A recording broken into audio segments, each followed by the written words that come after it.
أخبار الساعة تي في.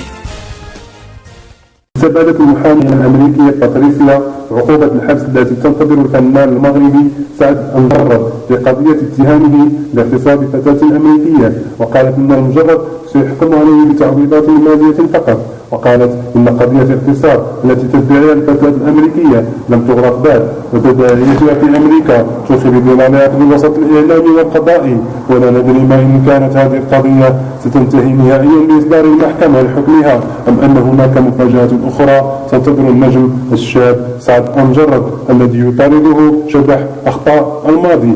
ويواجه النجم المغربي سعد المجرد السجن لمدة 25 سنة بتهمة اغتصاب قاصر أمريكية قبل 6 سنوات من الآن.